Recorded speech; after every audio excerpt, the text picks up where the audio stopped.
We're live. Oh my God. I don't even remember how to do this. Neither do I. I am Rebecca, Blonde in the Belly of the Beast. This is Robyn Riley. Formerly, we did a channel called Motherland, which we had high hopes for. We had all these hopes and dreams. And then we let it die. And we haven't done a video on that channel in let's see, when was the last one? It was at least 2.5 years ago. At least, because it was, I think we did a stream right before Marigold was born. Okay. And then she was born, and it was like, we're never going to be able to do this again. Yeah. But you know what? At church, just past Sunday, someone came up to me and was like, "Are you Robyn?" So even though that channel has been completely dead for 2 years, there still is a lasting ripple effect in the real world. That's so cool. I do get more questions like, when are you bringing Motherland back? I'm like, I don't know. When I have an 8-year-old and I've forgotten what it's like to have a newborn, so my advice is useless. But we did one stream on that channel a few years ago where the kids were coming in and the husbands were, it was such a disaster that I don't even think we posted it. We may not have. I don't remember. Yeah. But Robyn is visiting me in North Idaho, IRL. And so we were like, this is our last day. We were like, let's do a stream, give you guys some updates on things no one asked for. Literally no one asked for this. I mean, maybe not directly, but I feel like every time I do talk about my old streaming career, people are like, please bring back Motherland. Especially it was really something special for the mom community. Yeah. Because there was really nothing ever like it before or after, where it was just specifically for right-wing trad women and motherhood related. Oh, we can't say trad anymore. Oh yeah, because it's been corrupted. It has been corrupted. It's become a lame word. It's this St. Williams. Yeah. I think she made it jump the shark. Streamer. I know. Yeah. Like how Pearl made the Manosphere jump the shark. St. Williams made trad content just jump the shark. It used to be Farmhouse on Boone. Yeah. And she's got like 9 kids or something. Teaching you how to actually keep house and home, how to actually cook and do things that you won't find great recipes for elsewhere. Whereas this estate, you cannot convince me that content isn't specifically for men who are lusting after a trad her wife. Tits. They're always front and center. Yeah. It's like, and she has no kids either. Which also you don't really know what it's like to keep house and home when you don't have kids hanging off. Farmhouse on Boone, that's where it's at. She always looks like shit. She's always sweeping up piles of stuff from underneath her kitchen table. I'm like, this woman's that Azerbaijan chick who's like 1,000,000 years old. That woman is trad. Exactly. Trad. Yeah, I agree. I think even Ballerina Farms is more trad. And I know she's a millionaire. I understand the controversy. But I think that she's definitely a better representative for what a traditional form of motherhood and, being a homemaker is than someone like that. Personally. Yeah, that's true. Personally, just personal opinion. Man, I just got an image of the side of my face. Oh no, was it a mirror? It was bad. It's bad because I've got a fishbowl thing going because I don't normally stream. My stream setup is the camera points down so that you don't see my mom double chin situation right now. So this is my good side. So as long as I keep my face pointed this way, no one will see. Because I put you on your good side. Okay. Yeah. This is trad. Anyway, so we thought that we would come in and give you guys some updates about. We always talked about our birth stories. That was actually the first video I think we made on Motherland. Yeah. And since then, we've both given birth again. And this story was just. It's so much less traumatic. Yours is more traumatic. A little bit more traumatic, but still a happy ending. Still a positive birth all in all. Yep. So we thought we would talk individually about the birth of our last child, children, not our child together. Nope, that's not how this is going. And then we wanted to talk a little bit about this Nala controversy, which I think actually has a lot of undertones and is bringing out people in the conservative community that are kind of warring against each other. I think there's more to the story than meets the eye, and that's why it's had so much traction. So do you want to go first? Do you want me to go first? What do you want to do? My birth was 2 years ago with Marigold.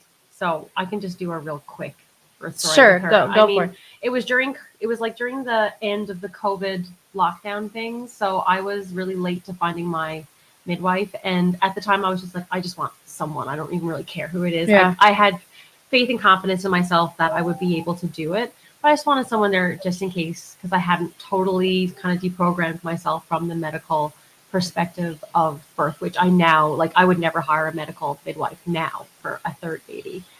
But I did, and because the COVID thing was still going on, they were pressuring me to get the COVID jab.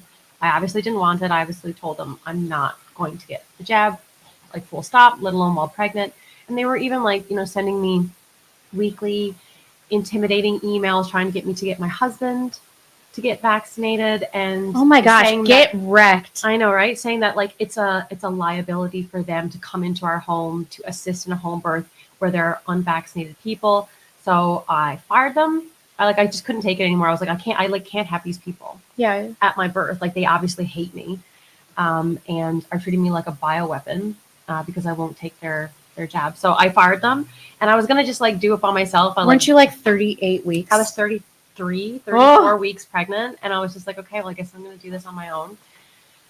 And I didn't want to free birth. Like, I still, like, as someone who has been trained as a doula, I think women are best supported in birth by at least another experienced woman, at least one more woman. Like, I'm not against free birth, but I don't think it's fully the best. Maybe it's not the best for me.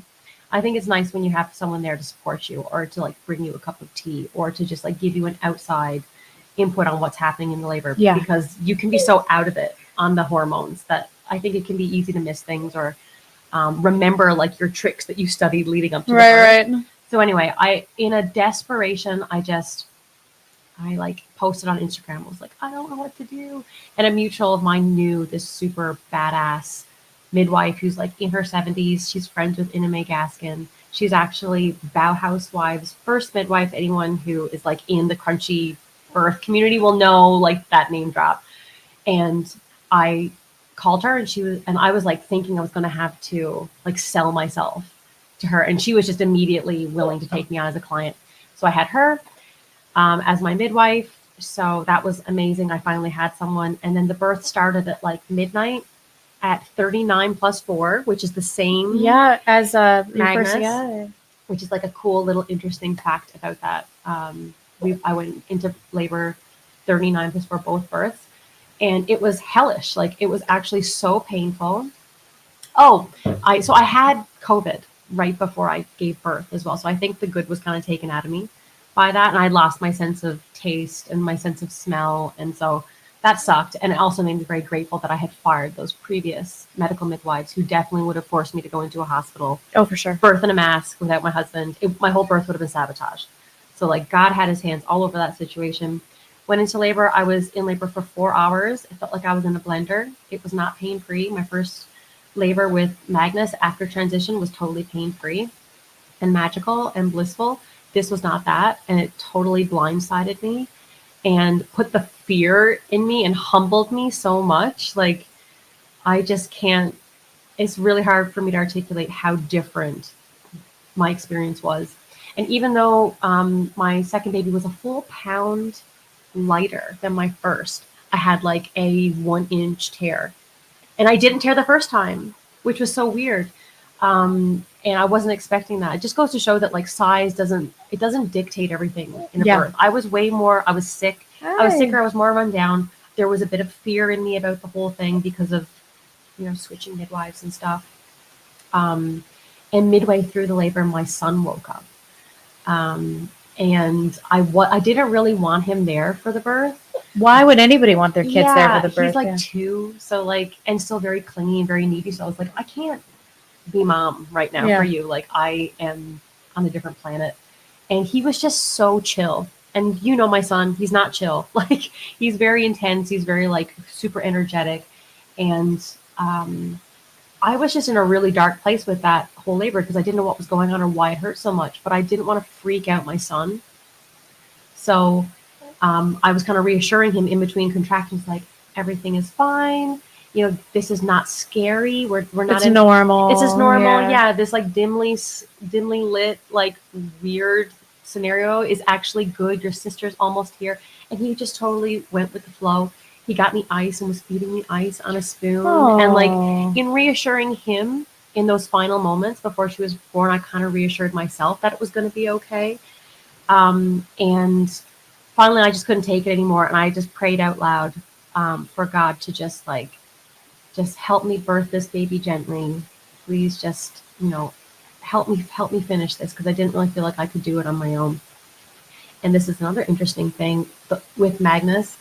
When I prayed, immediately after, the next contraction broke my water, and that happened again. So obviously, like, there's something going on where, like, I know it's about to happen. Yeah. You know, on some like deep level. I prayed for help. I received that help. The next contraction broke my water, and in one push, she, like a cannonball, like, Just flew shot out of your vag. Yeah, literally, and it was so painful and so crazy, and it was over in 4 hours. So it was like almost what do they call it? A serendipitous birth or something like that. I can't remember what. Wow. It's like a really fast birth. Like, I think it's supposed to be under 3.5 hours. It was almost that. And she was like very alert right away. She latched right away.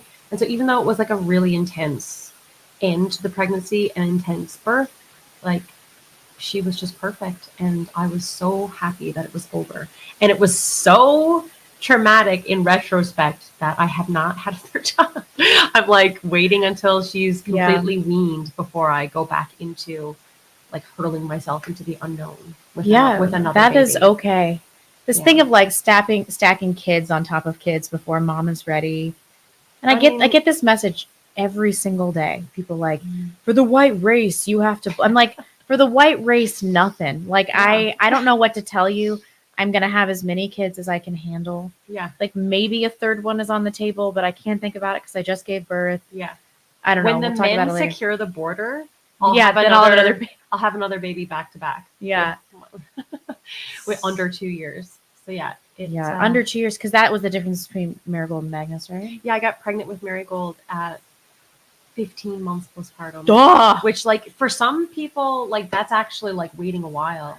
You know, I have friends who've had like gotten pregnant like 2 months postpartum, and like it just happens sometimes. Sometimes it's intentional, sometimes it's not. And some women who would do this intentionally, I don't understand. I don't know. Some women can do it, and they do it much more gracefully than I could do it. It was just I was very humbled by that whole second pregnancy and second birth experience massively, and I will not breastfeed through another pregnancy. Yeah. I will not destroy my pelvic floor to just like bang out kids as fast as possible. I'm going to try and make sure that like mom is like a part of the equation. Yeah. And my well-being is because I wasn't doing that originally. I was just like, I need to have as many babies as possible. I had like such baby fever. Yeah. And then, the second birth experience was so. It's funny how God humbles us. It's like, you need to just focus on what you've been given. Yeah. Somebody told me, I had a party this week and somebody was like, I was listening to your older Motherland streams. And this was when I was pregnant with Emmeline.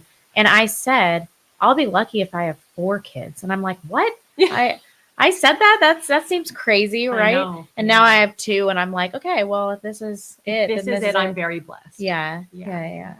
Well, we still have time. And even just in the week that we've been here hanging out, we're like, maybe we should time baby 3 so we're both pregnant again. Because with Emmeline and Magnus, we were both pregnant. Which was awesome to have a friend that was nice. Go through it with. We could just like complain to each other. And that's true. Yeah. Support each other. I don't know though. Like I've had 2 chemical pregnancies and a blighted ovum. So I swear to you, like, I think that if I had another miscarriage, it might just destroy me. Like I might be so mentally destroyed. And that's more what I'm worried about. Yeah. Or something going wrong with the baby. Yeah. I know a lot of women that have had babies above 35. I'm 36.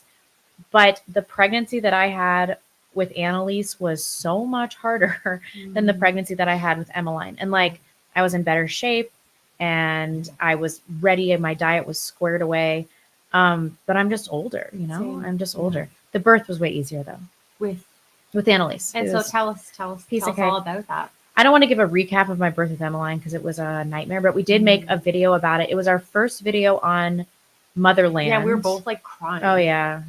It's like the only time I think I've ever cried on the internet was going through that story with you because it was so bad. Yeah. So just a small part of it was that they thought that she had a birth defect and they took her to another hospital in a different state. And it turns out that they were wrong. She's totally normal, fine, healthy. But it was during COVID and I had to walk a lot in the hospital, like right after I had given birth. So I was passing these huge blood clots. So Robyn and I we're on different wavelengths as far as like I have OCD. So like I'm in the medical establishment just by virtue of me like having to get reassurance from my providers all the time. But when you do that, you throw yourself into like a cascade of interventions, which is kind of caused like is a cliche. Yeah. But that's kind of what was happening, although through no fault of my own with Emmeline. Like they thought this thing was wrong, which caused me to have to walk a lot, which caused me to pass this huge blood clot, which caused them to think that I still had a more retained placenta, which caused them to want to do it DNC. And luckily, Robyn and I were friends, and so we were texting me, and she's like, "Don't do any of this." No. Like, and my parents were telling me not to do it and everything like that. So I was able to like really pull back on the medical establishment and be like, "I'm not doing this. I'm not doing this." And as it turns out, there was nothing wrong with my baby. I didn't have any retained placenta left and did not have to have a DNC. And like in almost all cases, my body just took care of it. Exactly. But it was just a super traumatic, awful experience. And then after that, I had a chemical pregnancy, and then I had a blighted ovum. And then I got pregnant with Annalise. I had horrible morning sickness, just terrible morning sickness for like over 20 weeks. I had a false positive HIV test, which was such a nightmare. Insane. Like I cannot believe they did that. Yeah, it was really bad. It happened to 6 women at the clinic that week. And I don't live in a big town, so they think that there was some problem with the reagent. Yeah. So like I just get a message at like midnight that's like, you have HIV. I was like, that is totally impossible. Yeah. And it was the P24 antigen. So like I would have had to have contracted HIV in the prior 10 days when I was like 4 months pregnant.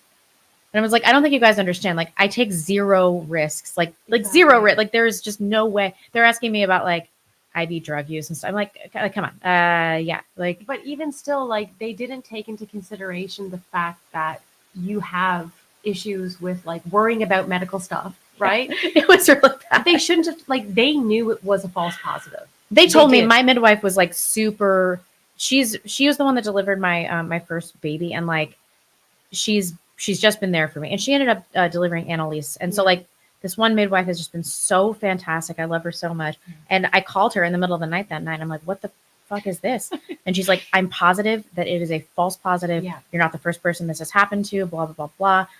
Which is why they should have just been like, you know what? We messed that up. Like, can we just do another one? Rather than being like, oh, so this is what you're dealing with. It was like such a stressful week. It was terrible. I mean, because really even if you know that there's like absolutely no way that this could be real, you're still thinking you're like, did God curse me? With or like, is it possible that they had some, because I had gotten a lot of blood work done in the pregnancy. And so I was thinking like, maybe it was a dirty needle. They used a dirty needle or maybe you speculate. Yeah.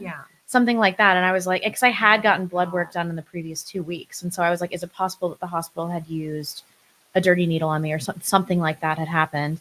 And then I had to wait like, I think another week for the reflex test to come back, the PCR test, where they were like, oh, JK, you don't have HIV, false positive. I was seeing red through that. It was so bad. Like I can't, my poor midwife, when I called her, she's like, this couldn't have happened to a worse person. I'm really sorry.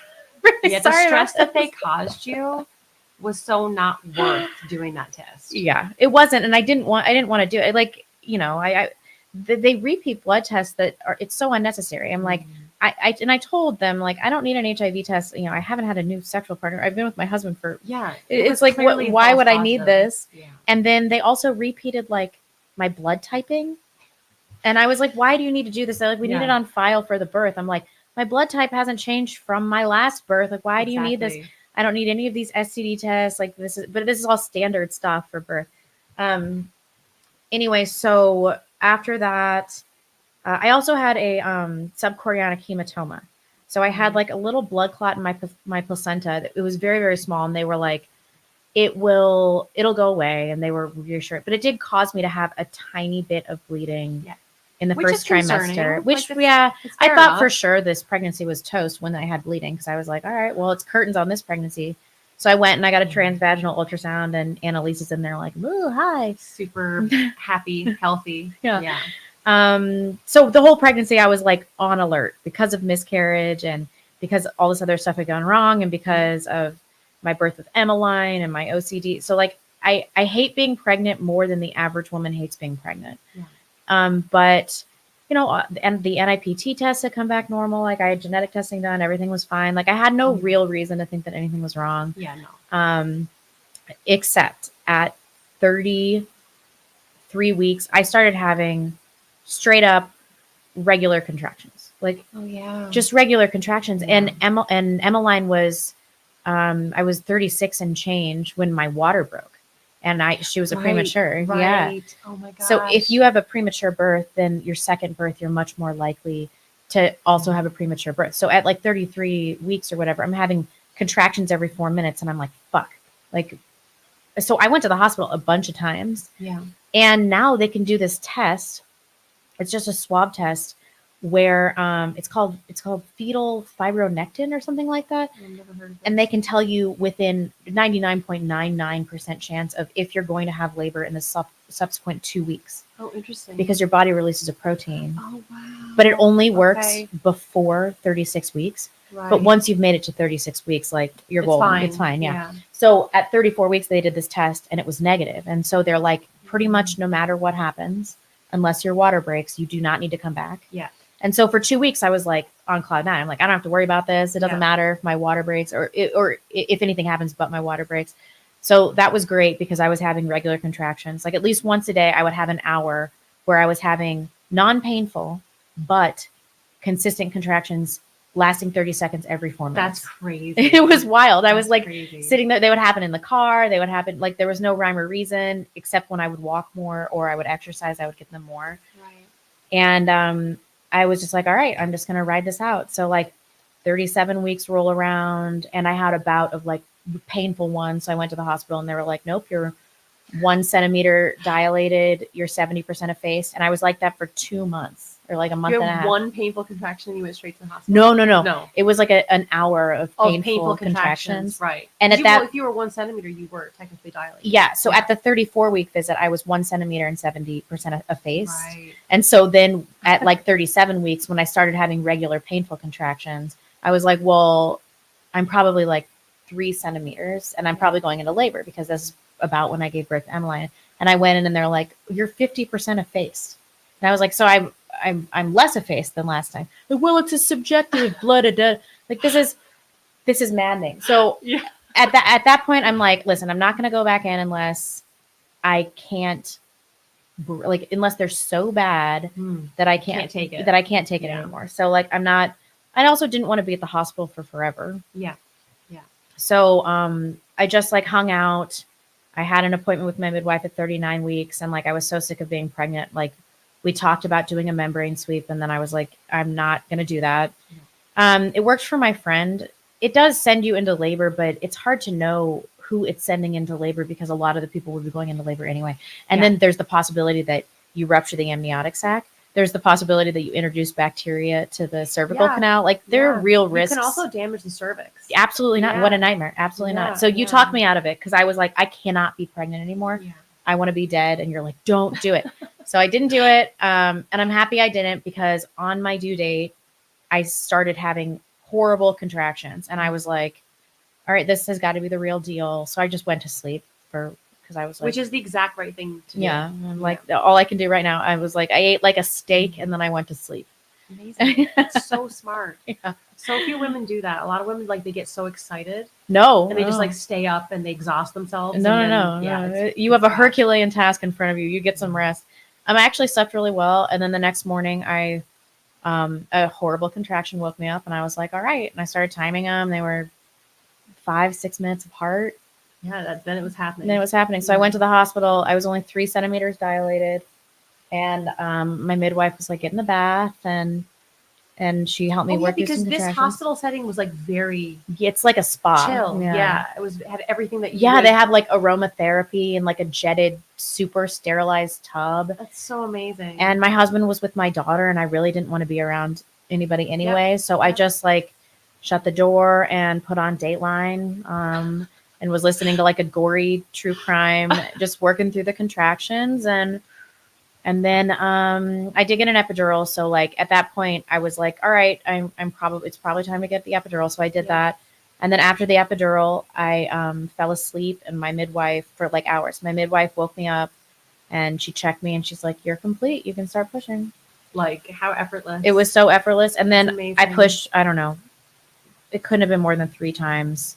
And Annalise came out. She weighed almost 9 pounds. She was 8'15". It's a big baby.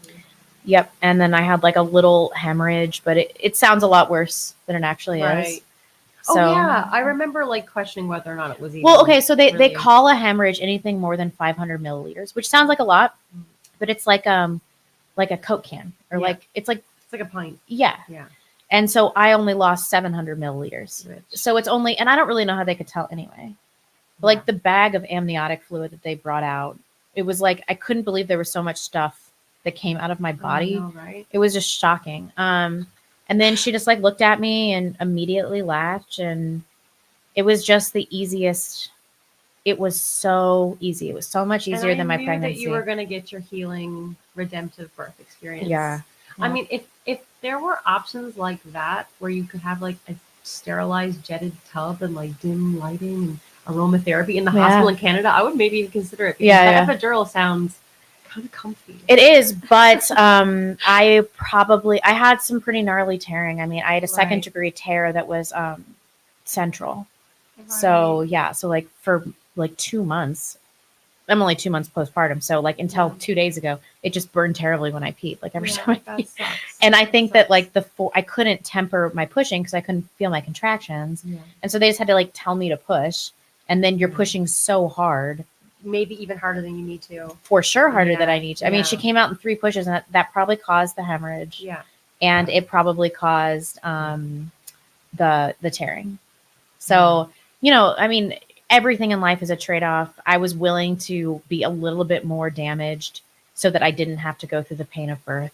Yeah, I mean, everyone makes their trade-offs, right? Like, yeah.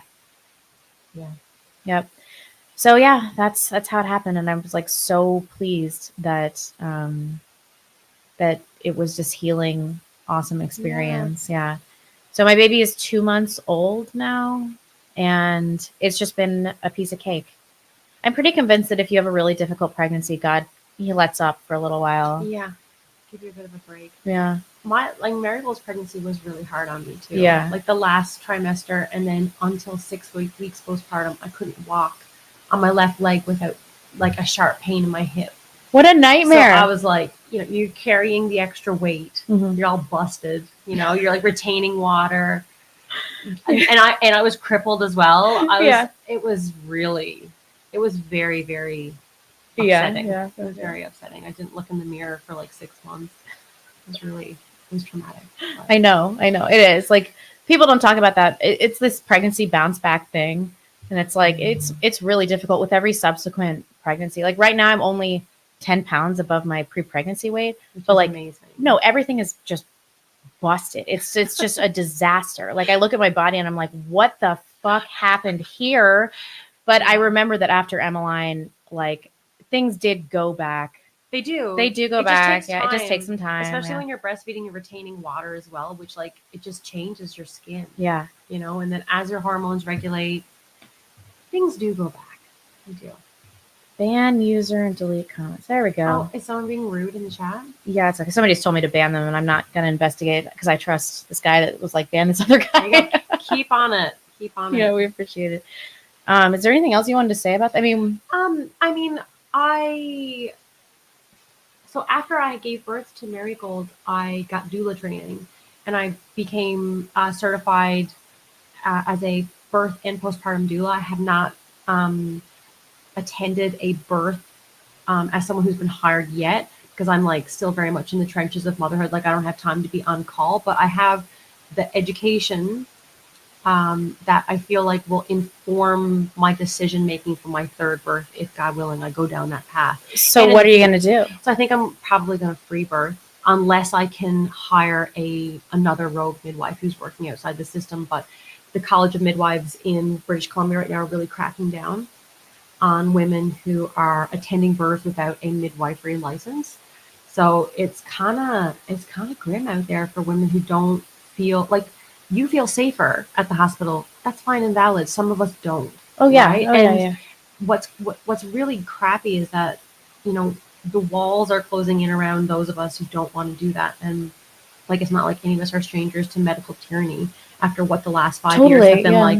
And that is creeping into obstetrics and birth in a way that, like, it almost makes me not want to give birth again because Yeah. it's so scary. I think it might actually be worse in Canada. Like, Yeah. my midwives and then even my pediatricians, they didn't bug me about vaccines. So amazing. They didn't bug me about, I got the vitamin K without preservatives. They ordered it, like, no questions asked. Yeah. They didn't do the erythromycin. They didn't ask me any questions about that. It sounds like you guys have, like, European standards of Well, prenatal care in the hospital. But it wasn't like that with Emmeline. Okay, I think right. that they kind of realized, and I've even talked to Emmeline's pediatrician about this and Annalise's pediatrician. I'm like, listen, I'm not doing any vaccines, and you guys have totally lost your credibility to enforce any of this stuff. And he was like, I understand, and all you have to do is sign this, and I will never ask you any questions about this ever again. And that's how it should be. Yeah.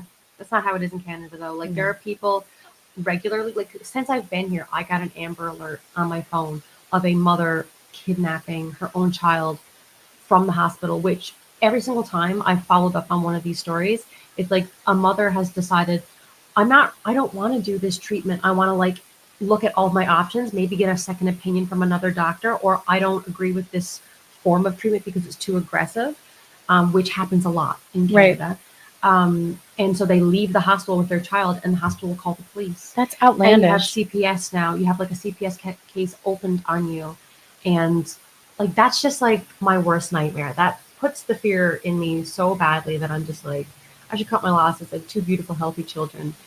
And I'm up to my ears. No, I understand that. Yeah. It's so scary. So scary. Well, it is so scary. And then, of course, it's the risk of, if something goes wrong. And I know a lot of people that when they were older, they were like, okay, well, it's in God's hands and we'll deal with whatever the outcome is. And to some degree, everybody has to be like that. Yeah. But I just think that it would destroy me if I had a child where something was gravely wrong. Not because I would be, like, disappointed in the child, but because I would always wonder if there was something that I did wrong or that I could have done. Yeah. And I think that guilt would just be ruinous. Yeah. And so I have these 2 beautiful daughters. I'm 36, and I'm like, so my chance of trisomy with this last pregnancy was 1 in 192, which sounds like it is small, but when you're looking at, greater than a 0.5% risk of something happening, you're like, that seems significant. That seems substantial. Plus the 3 to 5% chance that every child has of having a birth defect. Right. So I'm like, I don't think that I can do this again because the risk is so great. And you're so smart in the way that you think about, like, I don't even think about stats like that. And if someone showed me the stats, I probably wouldn't really be able to understand them and how they relate to me as an individual. But that's good. Your quality of life is better for not knowing these things. And now I'm like, here's all this information you don't need. Have another baby. It's not helpful. Yeah, it's scary.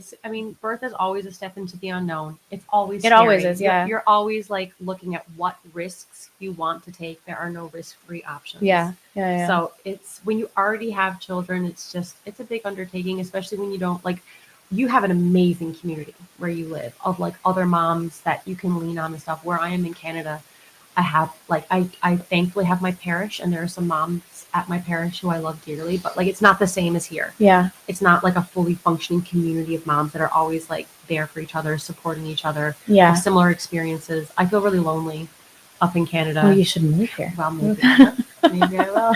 No pressure. It's just all the pressure from people watching and everything like that. Yeah, I mean, it is frustrating.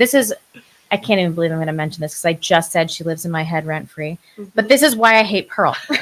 It was always going to this direction. Yeah. Because you don't understand what it's like to have the risk of having children and family and everything until you have a child. Yeah. Because the greatest liability any of us will ever experience in our entire lives is having the love for your child. Yeah. Because something happens to my husband, it would devastate me. If something happened when my parents die, if something happened to one of my siblings, if something happened to you, all of this devastating. Mm-hmm. Something happens to my kid, I'm suicidal. Yeah, like, I don't know how anybody could even bear the crushing sadness of losing a child. Well, people who do, they're like, you never heal from it. You never heal from it. How to live with the trauma of it forever. Yeah. And I just can't even imagine. I can't even imagine. And so until you know that, I don't know how you could possibly say anything about women that have kids or About like how many motherhood or kids they have marriage. or motherhood or marriage or and, anything like and that. Yeah. when you think about who you were before you went Oh, on this, I didn't know shit. exactly. Boy, and I was saying a lot of stuff I knew nothing about. Yeah. I was talking, Yeah. every woman needs to have X amount of kids. You know, Yeah. I remember one time, I'll never forget this because, boy, God humbled me about this. A guy wrote me a message, and it was when I was trying to get pregnant. And he's like, my wife has had 5 miscarriages, so you better buckle up and get ready to have some miscarriages. And I was trying to conceive, and I was so furious at him because I was like, I was thinking, you know, but people that haven't had miscarriages are like, it's not going to happen to me. Also, men. Yeah. don't And so get it. I messaged him, and I will never forget. This was so humbling. I said, but I am not your defective wife. Yeah. I mean, And then after that, I went on to have 3 miscarriages. oh my God. But I said that I lashed out at him. But he deserved that. Yeah, but his wife didn't do anything wrong. No. And, you know, I'll never forget that because that was a humbling experience where, like, I put all this judgment on somebody else. And honestly, I don't know what his intentions were. They probably were not bad. Yeah. But I got really humbled. And I think about that a lot. I'm like, I really wish I wouldn't have said that to him. We all have experience of saying things Yeah. we wish we didn't say on Twitter. It brings out the worst in all. No, he wrote me an email. Oh, really? Mhm. Oh my gosh. Yeah. But still, like, who takes the time? Like, shouldn't you be comforting your wife? But I was already stressed out about getting pregnant and everything. And he's like, just prepare yourself mentally to have multiple miscarriages. I was like, that's a fucked up thing to say to somebody that's trying to conceive. And how do you prepare for that? Yeah, you don't. You don't, like, there is no preparing for losing a pregnancy or a child. You just, like, Yeah. deal with it however best you can. Oh, I just saw somebody ask, why do miscarriages happen so often? So, people think that this is a modern phenomenon, but it is not. We were just able to detect miscarriages earlier. Sure. So if you consider a miscarriage to be an implantation failure, so like it implants and then it fails, that is up to 70% of implantations. We just can recognize those now. And before they couldn't. So like a woman would start her period a day later, even up until the 80s and the 90s.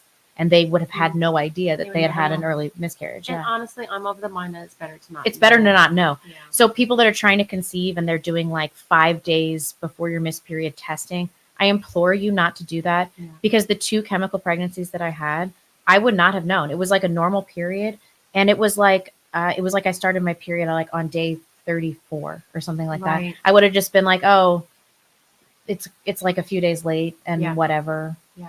And I wouldn't know. Growth in the embryo can occur until implantation is completed. And chemical is when the implantation doesn't happen, right? No, the implantation happens and then you get a day or 2 of growth and the body just evicts the embryo. Right.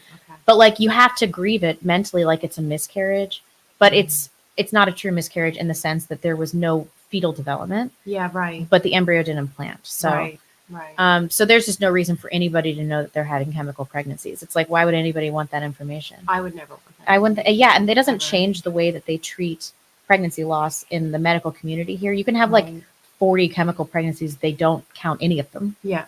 Yeah. Because your body hasn't really gotten like I'm sure your HCG or like that's not even active really at that point, is it? It is. That's why you get the positive pregnancy test. Oh, right. Yeah, okay. yeah. Right. And then they just turn negative. So like you have to go through all of these emotions, even though it's like, it doesn't affect your prognosis. It's actually a positive prognostic factor because you know your fallopian tubes are open. You know your husband's sperm is working. True. That your egg's receiving a sperm. That's exactly and that right. there's an implantation at least starting. Yeah. I'm always like trying to look on the brighter side of these like sad things, you know? Yeah. I don't know. I got real practical about it after a while though, because my biggest fear is having a child where there's a trisomy. Yeah. And so when I had that blighted ovum, when I had the chemical pregnancies, I started to like appreciate my body's efficiency at kind of kicking out these defective embryos. That's another theory as well, is that your body is actually getting rid of embryos that aren't viable and wouldn't be viable. So. Well, that is why they karyotype them sometimes, and they're 80% genetic abnormalities. Right. Well, see, so there's definitely that, and I think that's a really big factor. But I also know a woman who she was having miscarriage after miscarriage, like she had like 10 or something, and she was just very low in B vitamins, and she like went on a B vitamin complex, and then she got pregnant and had. Oh, that sucks. She had babies. Like, I mean, it's great that she was able to have kids, but like, it's like it's not something that like if you go to an infertility doctor and Yeah. you're like, I keep having miscarriage, they're not going to be like, well, go get a B complex vitamin and see if No, they would not check it. they won't check that, which they should. They should always check your mineral and Mhm. vitamin levels and check your blood to see if like something is off, because it's such a They don't do that. They just check you for anemia here and do which like a is not CBC, enough. which is It's not not enough. because a lot, I think maybe not, the most cases of it are that easily remedied, but definitely some are. Yeah. You Yeah, definitely. Okay, the other thing that we wanted to talk about, and by we, I say me. I just watched this Michael Knowles and Nala interview, and I've been tweeting about it. And Robyn's given up Twitter for Lent, so and I haven't seen the interview, so and she hasn't seen the interview. but I've briefed her. I've debriefed her in the important ways. But I'm seeing the reason I want to talk about this is I'm interested in an Orthodox perspective. Yeah. So for those of you that don't know, this chick, this ex-porn star, this ex-OnlyFans girl, she made $9 million on OnlyFans. And then she deactivated her account. And at the height of her popularity, I think she's only 26. Everyone's like, oh, she hit the wall and that's why she quit. I'm like, I don't think that's it. She could have ridden this out for a long time. Indefinitely, probably. She probably she probably would have had enough of a following maybe at the top of OnlyFans that she could have coasted on for 4 more years at least. Yeah, the parasocial relationship of the Sims, probably. But she has allegedly, I should say, given her life to Christ. She found Jesus. She did. I mean, she was spewing a lot of evangelical, like Baptist style Protestant nonsense. Yeah. But this is clearly an improvement over where she was. Way better. Yeah. So there's a huge debate on Twitter. People are like, oh, you're falling for this chick's grift, blah, de, da. And that might be true. I mean, it's possible that she's grifting. But the interesting part of the debate that I'm seeing, I tweeted, blondes_tweets, by the way. I tweeted that it costs, because I listened to a lot of Dateline. Okay, it costs $30,000 in this day and age to get a good hitman. Right? Yep. 30 grand, all right? So you can get somebody whacked, $30,000. This chick made $9 million. $9 million off of showing her body and having sex with her boyfriend. Oh, I didn't know that. On stream, yeah. She said she's only had 5 Is she sexual still partners. with the same guy? Or 3 sexual partners. Did they both come to, do you know that? No, she's married to somebody else outside. Okay. So this has happened, was there like, I thought this happened really recently. Yeah, she just got married and then immediately married. So, oh wait, no, I think I did see a clip where she was talking about the guy that she's now married to was a part of evangelizing her. Yes. Was he not? Yes. Yeah. Okay. So she's married to somebody else not of this world. So I tweeted like listen, like people will kill other people for 30 grand. And she did this. She has this major sexual sin. I understand that it's major, but she made $9 million. Like that, the temptation, I think everybody is really underestimating the level of temptation that and appeal for like not doing that much work. And she came out and she said that the thing that she feels the most shame for is bringing men into sin. Yeah, which is amazing. Which is amazing. Yeah. But the thing on Twitter is I'm getting from people is that all sin is the same, like that God believes all sin is the same. Like, do you have a perspective on this? Because in Catholicism, there's venial and mortal sin, and there's a ranking of sins. Like murdering somebody is worse than banging your secretary. Yeah, I think so. I just want to preface what I'm going to say by restating to anyone. I'm sure people who know me know that I've only been Orthodox for like 3 years. I am by no means an authority on Orthodoxy or apologetics, but I'm sure that anybody who is talking about this from the Orthodox community on Twitter will have mentioned Mary of Egypt, who is one of our saints. She's probably a saint in the Catholic Church too.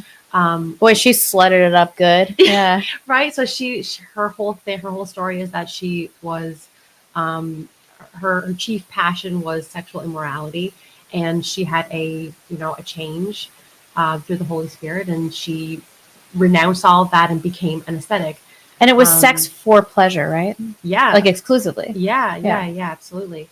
And so, I mean, that is a pretty relatable story when you're thinking about women like Nala. And we're also like talking about the fact that we live in an extremely materialist culture where women have been taught from the time that they're little girls that the way that they can utilize the sexuality of their bodies is a way that they can not only empower themselves in an ideological sense, but now also provide for themselves, break free of the matrix. Exactly. You know what I mean? And those things aren't untrue. Those things, like, I'm not saying they're good, but it's true. So like, there's way more voices in the normie culture encouraging this than there are, and not just encouraging, just normalizing it, like making people feel like there's no big deal, there's nothing to be lost. Right. But to go back to what you said about like in orthodoxy, I don't think all.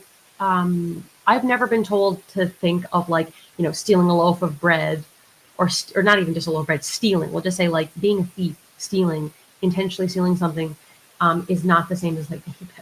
Yeah. Right. Like no priest has ever told me That's because that's retarded. Right. I mean, has I ever don't, told yeah. me to think about it that way. I'm sure that the Protestants, most likely, Protestants who are saying this, they have like a piece of scripture that's being taken totally out of context and is not being interpreted as they do through the church fathers and through like how the church wants you to interpret it. Which is probably where that's coming from. But then we're also getting this manosphere projection too, like you just want to give this chick a pass because you see yourself in her and all this other stuff. And like modern women, there probably is an element of that to this. Yeah. But I think that what's more likely happening is that the manosphere is projecting, because the worst nightmare for these guys is to see a chick that was a major whore get wifed up and then have a normal life. Yeah. Because they want her to pay. Like exactly. forever. Exactly. Yeah. And someone even commented on my Twitter. They're like, I don't care what happens as long as she suffers for the rest of her life. And I was like, that's psychotic. Like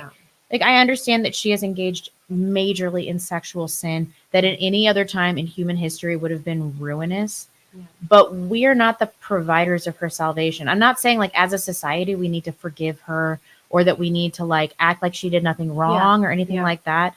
But like for us to be like, I hope that you suffer every day until you die because you engage in this sexual sin. I think that that's totally perverse. It is. And I think it's a very revealing thing that shows where the manosphere is right now. It's not about solutions. Yeah. Right? It's not, these guys, they probably do have a strong sense of justice, and they look at like women living in modern world and they're like they're living life on easy mode. Which is true. Yeah. Yeah. They have no consequences for their bad behavior. No one's keeping them in life. In fact, they're actually being rewarded for their bad behavior, and there is no justice, and it's not fair. And they want to be the arbiters of justice. Yeah. Then there's an element of truth to this, which is why that this community has definitely appealed to us in the past. That's absolutely true. Yeah. Women do get off so easy. Yeah. The ability to choose for a woman is like unprecedented, that women can snag these quality husbands they're snagging even though they've engaged in so much sin. I understand that, but there's a major overcorrection going on here. Yeah. And who was consuming all this OnlyFans content? Like it was dudes. Exactly. So like I have dudes that regularly consume pornography saying like, I hope that she suffers until the very end because of what she did. And it's like, you're projecting because you feel like she's enslaved you to your vices. And that's really what this is about. Yeah. And I appreciated that she said that. Like, I don't know if she's genuine, but my perception, like, is that she seems like she's doing the right thing. Yeah. And people are like, well, this is a grift. Whatever amount of money she makes, she was going to make way more money on OnlyFans. Yeah, like, she was. Yeah. And she sold all the stuff that she bought and everything like that. I mean, I think that if she really wants to make peace with what she did, she has to get rid of the money. Yeah, and we were talking about this before the stream, that like women need to be able to see someone doing something so they can copy it a lot of the time. A lot of women are not, they're more, they want to follow the herd. Yeah. And I think that that's like actually pro-social. It's good that women, it's good that women are that way. And like, for example, when I like had my like awakening, like I like moved away from all of my like shit libby tendencies, and like Jordan Peterson helped me. Oh, so you used to be a huge whore. Is that what you're saying? I wasn't. I actually was never a huge whore. But I also wasn't, a nun. I was not. I did a lot of who among us, I did a lot of really stupid things. We were all degenerate, yeah. And I know for a fact that me allowing myself to be vulnerable and embarrassing myself online and showing that, like, oh God, you can make, don't look at any of your old content. They're all it's all been scrubbed from the internet. I was so dumb. But like, it definitely was a positive thing for women to see someone do that. Someone who used to, albeit hesitantly, call themselves a feminist, actually be producing content that's breaking down feminism in a way that releases other women from the absolute mind control. the mind control of Yeah. it. Exactly. And that's what this Nala woman is doing. Whether yeah. it's a grift or not, like there are women who are definitely doing OnlyFans right now. And in the back of their minds, they're like, I'm too far deep. I've like everyone has seen me do this. I can't back out now. It's like humiliating and embarrassing. But if there's anything that's good that's going to come from this, it's those women are going to see that Nala has done this. And they're going to see someone actually like she's what walking so others can run. Yeah. It's that kind of a thing. Yeah, that's totally true. Yeah. I mean, women like this, they need to be reformed, and they need to feel like there is some redemption arc possible, or they're just going to engage, like continue to engage in this behavior. Yeah. But I also understand where the manosphere is coming from. Like, totally, it's bad. It's bad. Yeah. It's not good. And like, yeah, maybe she isn't fully sincere, but like none of you are mind readers. Yeah. We can never know the level of her sincerity. If you happen to be a Christian, you should trust that that's something that can only be determined by God anyway. Right. You should focus on your own sins, because none of us who are like currently in the modern world are without modernity specific sins. Yeah. Right. Yeah. So, and everybody's like, well, she's a preacher's daughter. Like how, like her parents led the way. Her parents fucked up spectacularly. Yeah. They got divorced when she was young. So they're hypocrites, which is like the major thing. But then they got remarried, and then they got divorced again. It's like, and he's like a Baptist preacher. Like, you can't tell me that there wasn't some major pathology for which they're probably responsible. Yeah. She was very open about how, she has betrayed them and everything like that. Yeah. And it doesn't seem like they made any huge, she didn't dump anything on them. Yeah. But I don't know. I thought she operated with a lot of transparency. And I think it's pissing people off because she seems sweet and she seems authentic. Yeah. And they're like, how she's going to be okay. Yeah. And she's probably going to be okay. She's going to be rich. Yeah. She's married to a Christian man. Who's going to like give her babies. Yeah. And she's like probably going to have her happily ever after. And the Manosphere look at that and they're like, no, she needs to pay. Yeah, and I want to relish in it. But she is going to pay. Like, she talks about that. She's like, listen, she's going to pay with her soul. Yeah. She could have paid with her soul. I think that, what she's doing is probably, it might be I don't her mean she's going to go to hell. I mean that like she has scarred and damaged her soul. And she talks about that. She'll live with that. She's like, the shame, it's not diminished with my repentance. Exactly. Like, and she's like, and I have to live with that, and that's my cross to bear for the rest of my life. That's what living in repentance means. It's what, it's that you're kind of reliving the shame and the guilt of that, and it's not like, oh, I've repented and I've confessed this, so now I can just let it go. No, like you still feel guilty and you still feel ashamed, especially when things are online and they can be reviewed and everything like that. Imagine. Yeah, there are like 100 people jacking off to Nala like at this very second right now, and like there's nothing she can do about it. And imagine when she has kids, how that's gonna actually going to get intense, more intense. The shame probably. But I think that she realizes this, and she's like, that's my cross to bear because of what I have done, and this is all I can do to suck the poison out right now.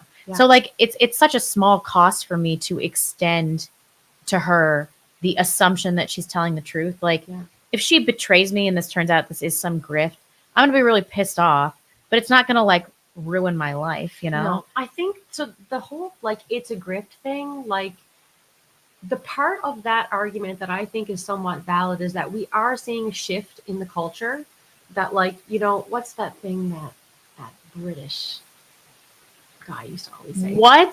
I need more information. It's like the counterculture is, it's something like Jolly Heretic. No, not Jolly Heretic. It's the guy, I can't remember his name. It was like Jolly Heretical. My brain does not work anymore. It's like it's cool to be countercultural now as a Christian, not a punk. You know what I mean? And the whole trad thing it's trickled up. Yeah. And it's in the popular consciousness for better or worse. Yeah, it is. And so they're like the people who originally were kind of waking up and didn't have anyone to watch do it back in 2016, 2017. The road is paved. Yeah. And so you're going to see a lot more people who are willing to be Christians because that's actually cool and edgy now is to be a Christian. Right. Yeah. Like, and funny how this has worked out. And so I think the fact that people are like, that's a grift, like Yeah, maybe that person would have never come to the church if it hadn't become kind of cool and edgy Yeah. to be going against the pop culture in that way. But that's fine. But it doesn't matter. They're still coming to the church. Exactly, Yeah. exactly. Like I don't think that God is looking at the situation and is like, well, I only want faith from people. PJW, this guy. Paul Joseph Watson? Yeah, so conservatism is the new punk rock. That's what I'm talking about. Okay. I never would have guessed that in a million years. He's been saying that since like 2017. Yeah. And I feel like we're not swinging back on the pendulum of that yet. We haven't gotten to where it's lame again. It's like 90s buttoned up. And I don't conservatism. know if we haven't seen the level of Gen Z's and potentially even Gen Alpha's conservatism. That's true. Yeah. And it could get way more extreme and awesome. Oh yeah. Before it gets worse. I see some Gen Zers online. It's like the laser beams shooting out of their eyes. They're out there and they're like, like Hitler did nothing wrong. The Holocaust isn't real. Like they are deep. Did you read that study? 20% of Gen Z doesn't think the Holocaust happened. Not like they have some questions. They're straight up like, no, nope, none of this ever. ever happened. So I'm looking at this next generation and I'm like keep going at it, CNN. Like look at this generation you're creating. Exactly. And they have no money. They have no prospects. Gender relations are shot, and they don't give a fuck. And they are just So we're creating like a billion Timothy McVeighs. It's like, what are we doing here? Yeah. Not that they're malicious. I actually think that Gen Z is they have like a real air of wholesomeness about them. Yeah, I think so too. I think that when they see like the degeneracy that is being like literally rammed down their throats in music and movies, they're just like, no, this is cringe. This isn't cool. We're not gonna emulate this. Did you ever watch WAP? No. Oh, so I know what it is, but don't watch it. No, I've never watched it. But like I watched it because I was so curious. And like it's like these 40-year-old Black women covered in tattoos shaking their BBL asses, like in like close-up shots. Yeah. like no 12-year-old white Gen Z kid wants to see Cardi B's butthole. they have to be looking at this like, come on, guys. Like, come on. Come on, guys. Like, you can't be serious about this. Yeah. So I'm actually really hopeful for future generations. Me too. Yeah. Was there something else you wanted to talk about? I don't know. I can't remember. I'm not sure if that was it. Do you guys have any questions? Yeah, we got a few minutes. We can look at the chat. Like Lizzo, didn't she quit? Who is that? Is that MG? Yeah. Oh, okay. Yeah, she's fine. She's supposed to be at the park right now on the Yoo-hoo. We're like, husbands, take them outside. Take them outside. Yeah, we'll see ya. So her daughter is so cute. She has her own little language. Yeah. But like she's so consistent with it. Yeah, which is not. It's neither Slovenian, which is my husband's native tongue, or English, which is mine. And she just like she's like, I'm going to the Yoo-hoo. We're like, which is the swings. Yeah. But she always calls it a Yoo-hoo. A Yoo-hoo, yeah. She's so funny. She's a really cute little kid. Hope she'll start speaking English soon. She will. Bilingual Opinion kids. on TERFs.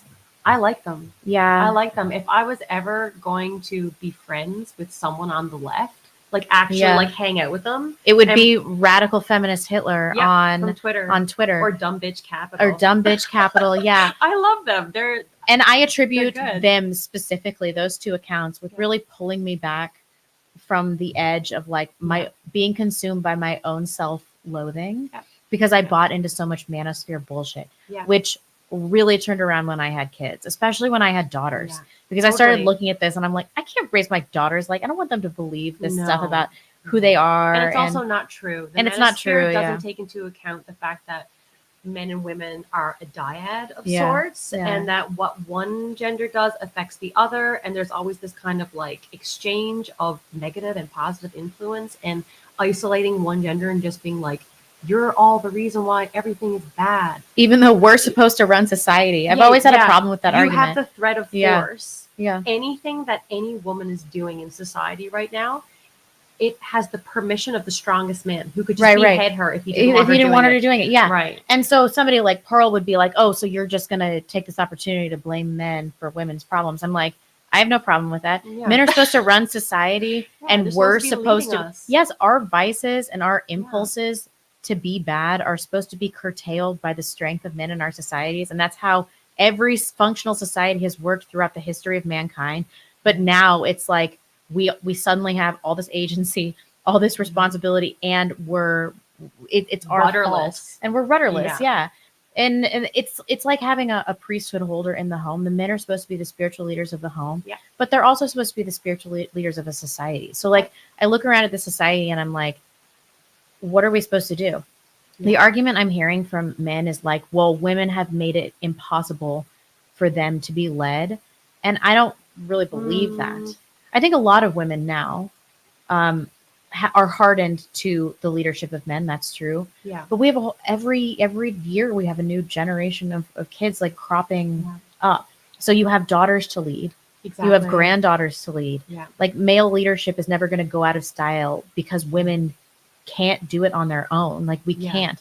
You've seen what happens when we run societies. Exactly. Yeah. And it's not all men's fault either because they have been targeted. And they've been raised by rudderless women too. Exactly. We've had like biological warfare on testosterone. Totally. For how many generations?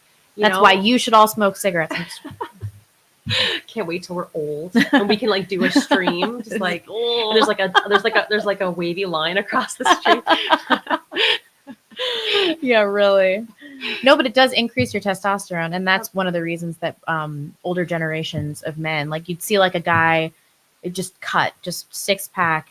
He's like working on his car. He's 50 and he's smoking a cigarette. Never goes to the gym. Never goes to the gym. Yeah. And a lot of that actually did have to do with smoking. I mean, it kills you, but it does increase your testosterone. So life is about trade-offs. And masculine. At 50. Yeah, exactly. Like a real man. Yeah. I do think it's really fascinating what's happening with like the manosphere and the trad community just warring. And I kind of love it because it's very entertaining. It's entertaining and they deserve each other because both forms of content have seriously jumped the shark. Yeah, and they've become memes of themselves. Exactly. Yeah. It's not real life anymore. Yeah. It's just pretending on the internet. Yeah. Like a childless late 20s woman is now the purveyor of what it means to be a man.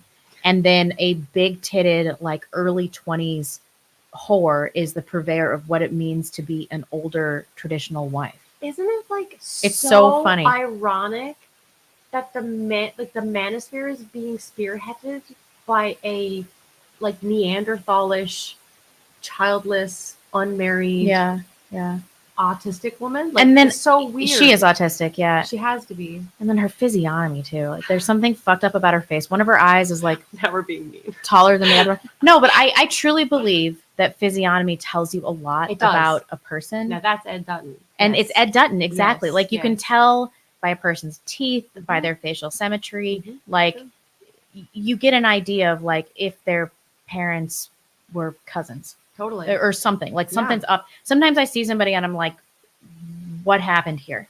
Like what is going on here? I actually think that it means something. Not about the person that you are, but about your line of breeding. It's right? a factor that I take into the equation when I'm deciding my inner circle. Even if I like a person, I'm just like, ooh, like your face. Do I really want to look at that? Yeah, I think that's totally legitimate. Yeah. They're such mean girls. No, I mean, women care about how other women look.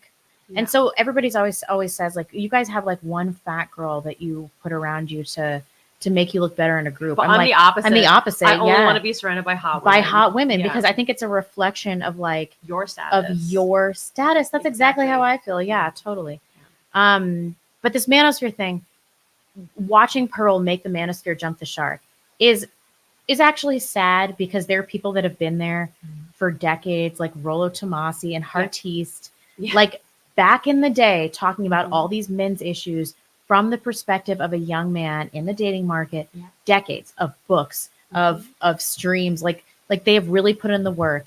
And then somebody like this comes along and does a bad job rehashing their most basic points. Zero new original ideas. And then just blast them into absolute oblivion in terms of popularity. Yeah. And it makes me wonder like how they allowed this to happen. If she's a fed or something. Like, I don't know. It's a very interesting case. Because they've been saying that like Rollo Tomasi wrote a book like, I think he wrote a book in like the 90s. He must be so fucking pissed off. He must be so pissed off. Wouldn't you be pissed off? It's kind of poetic though. is I don't know. I guess It's so. kind of what he deserves. But I've heard him say that he hates her, and Right. I don't. And she's like, it really hurt my feelings. I'm like, what do you expect? Because she never will talk about it, but she is also subject to the same limitations that all of us have, that all of us as women have. Of course. And I'm like, this hasn't given her any self-awareness. And I think that's why she makes people so mad. Yeah. Because she'll be like, well, deadbeat dads don't exist. It's all women. And then there's like an entire generation of women who were abandoned by their fathers that are like, what? Yeah. Like what are you talking about? Like, we live in a broken, sinful society. And I think both genders are to blame. And we're going to have to come to terms with that. Agreed. And someone, this is K. Max McDonald. Oh, remember Roosh? Yeah. And like, I was very forgiving towards Roosh. Me too. Yeah. And I thought his story, like if you're going to take Roosh's repentance and his story for face value, you kind of have to give this Nala girl at least the benefit of the doubt. Yeah. And what Roosh did at the height of his popularity, well, he was on the downturn of his popularity, but I don't think that really affected his behavior. Probably not. And he could have gotten it back up. Yeah. Roosh, who I used to hate, became a personal friend and converted to basically a monk-like. Yeah, like if you're out there, Roosh, please come back. We really miss Roosh Hour. We do but also find your closest relationship to God as possible. And he recognized that he was leading people into a life of sin, and he took every piece of literature that he has off the market, and he doesn't make any money. And I think that if Nala has not done that, that's what she needs to do. I mean, a dollar that was ill-gotten from your sin needs to be reinvested in something that is counter to the sin. Yeah, exactly. And Roosh is living like a monk in the Orthodox lifestyle now. He deleted the whole Roosh forum, which was like he had already changed it from being a pickup artistry forum to an orthodoxy one, and he was just like, this is just taking up too much of my time. Like, I don't want to do this anymore. And like, I completely understand if he never comes back, and I think that probably would be what's best for him. Yeah. But also, there is no one who is streaming who was like funny and also orthodox and like giving that sort of content that he was uniquely capable of giving. So we miss him. We do miss Roosh. He was the best. Yeah, he but was. The way that his revolution brought people to Christ. I was one of those people. Yes. Like he literally one of those people. He brought people out of a life of sin. He plunged them into a life of sin. Yeah. But then he spent a decade trying to bring people out of the sin that he used to preach. Yeah. And like that's a beautiful story of redemption. And people were saying the same thing about him that they are about Nala. Like he's a grifter. Yeah, you can't even speak. There are probably going to be people in the comments of this live stream being like, oh, so you guys support a rapist? Yeah, no. And like, I swear there are bots that are programmed to find whoever's talking about Roosh and then call whoever says anything positive about him a rapist supporter. Yeah. It's crazy. That being said, though, Roosh is many times over smarter than Nala. Like she seems sweet and charismatic, but she's dumb. Yeah. Which is honestly another argument in excusing the behavior. Yeah. She's probably very easily manipulated into being a degenerate because even intelligent people are manipulated in that way every single day. At least she had the sense to. That's a lot of money. Like I can see what percentage of people, men and women, you're like, okay, here's a pile of cash. Here's $9 million. You have to bang somebody on camera and like do all the stuff that she did. What percentage of people would be like, yeah, right, I'm in? Sadly, the vast majority. I think the majority of people would. Yeah, maybe like $9 million. Yeah, $9 million. Sweet. Yeah. I know she made that incrementally over 4 years, but like that's incredible wealth. It's crazy. She won't ever have, if she invests that properly. She and probably her grandchildren won't have to work. Yeah. That's true. So, I don't know. Let us know what you think about her because it's possible that this is a grift. This is a new grift. But like this whole thing of she hit the wall and she had to do this, like that's not valid. It's not. She's 26 and I've seen her naked. I think she had a few years left in her. Like the whole wall thing is just, I mean, I don't think it actually exists the way that it's often described online. Yeah. It really isn't. Like, we do progressively get less attractive with age. There is a point where your sexual market value, I hate that term. Yeah. But it does get to, there's like a threshold where, okay, now you've fallen off the cliff. But like saying that it happens by the time you're 30, Yeah. or in a lot of women's cases, even 35, like your genetics play so much more of a role than your age. I know a lot of extremely hot and bangable plus 35-year-olds. Yeah. Yeah. So do I. You know, Yeah, yeah. That's totally true. But it's a way for men to take control of the narrative. yeah. I mean, because if Yeah. women are freaking out, then they will get married younger and everything like that. But that is the they'll be story of Rad easier Femme Hitler, though. Yeah. And like right. people, she's talked about this online, right? Yeah. Okay. I think so. Yes, she has. She talked about her previous relationship. Yeah, because my Yeah. sister told me about it. Yeah.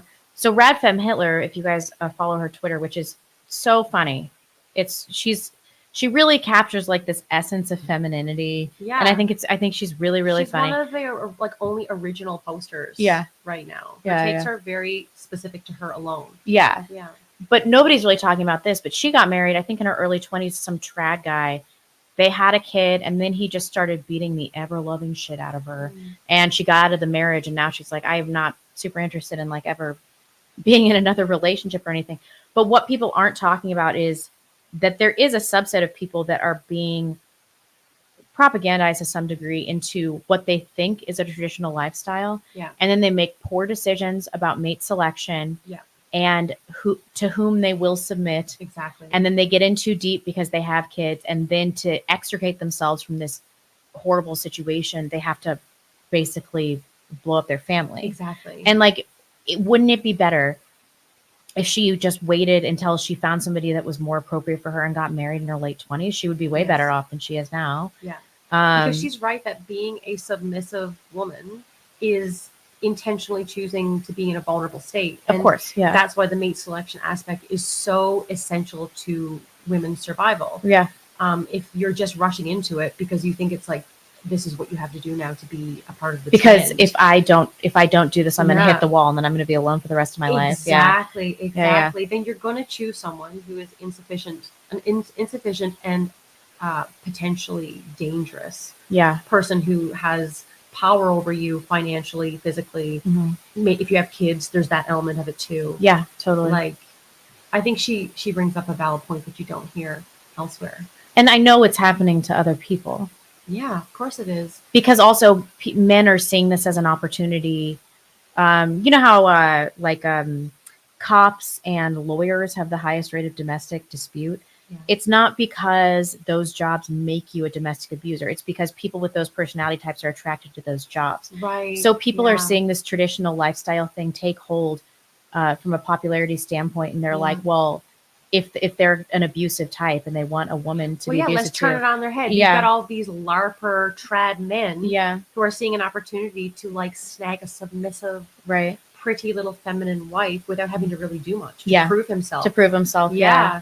And then, at least in her case, there were not very many signs of abuse until after they had a kid. Yeah. Exactly. And I hear that story a lot. It's like they're able to hide it. And then you have a child with them. They know that your sexual market value is low because you've had a child, that you don't want to be a single mom because it's so incredibly frowned upon. Yeah. And that's when they start beating the shit out of you. Yeah, exactly. And then you just have to endure it like for the rest of your life. People are like, why don't you file a police report? It's like, because that's the same thing as divorcing the guy. Yeah. I mean, pretty much. How do you come back from that? Yeah. You don't So if you just have decided that you don't want to get divorced because you don't want to be a single mom, there are zero reasons to turn it into police. That's insane. I've never actually thought about it like that before. Yeah.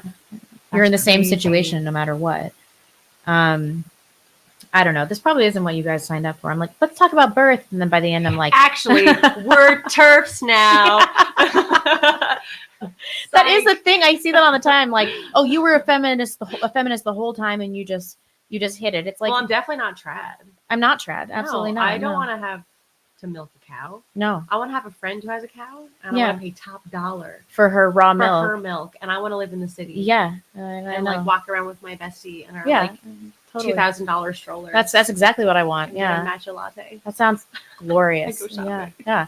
I don't want to be trad, but I mean, when society collapses, the only thing that we have done to protect ourselves for a societal collapse is married men that can protect us. Yes.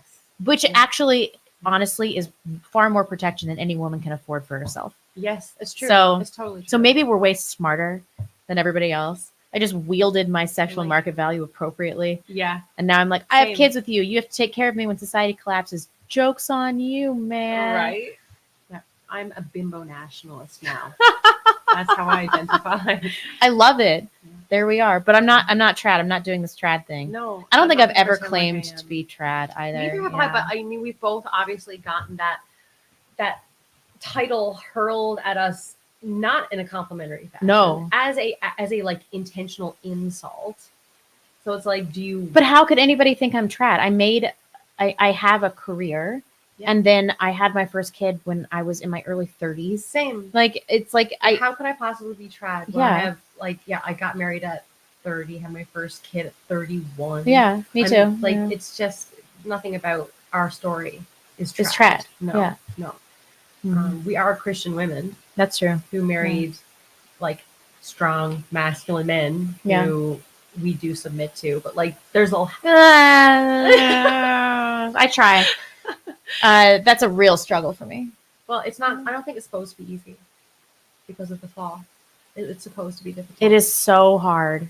Yeah.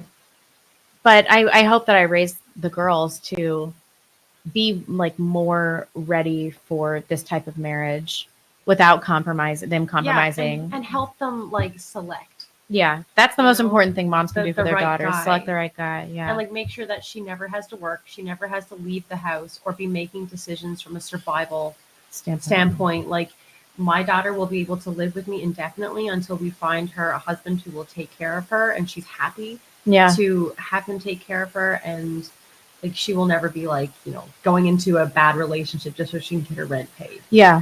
which I think that's like another side of the whole issue with modern women that men don't take into account. Like, oh yeah, you're promiscuous, but women are out there with no leadership, probably no father. They're working minimum wage jobs, and like some guy offers them, well, I can pay half your rent. Yeah. You know what I mean? And It's like, I'm going to be mildly abusive. And they're like, okay, I'm in. yeah, women are like unfortunately way more subject to making bad decisions because they're just trying to survive than a man would. Yeah. Unfortunately. We are, for better or worse, stuck. Men and women are stuck with one another. Yeah.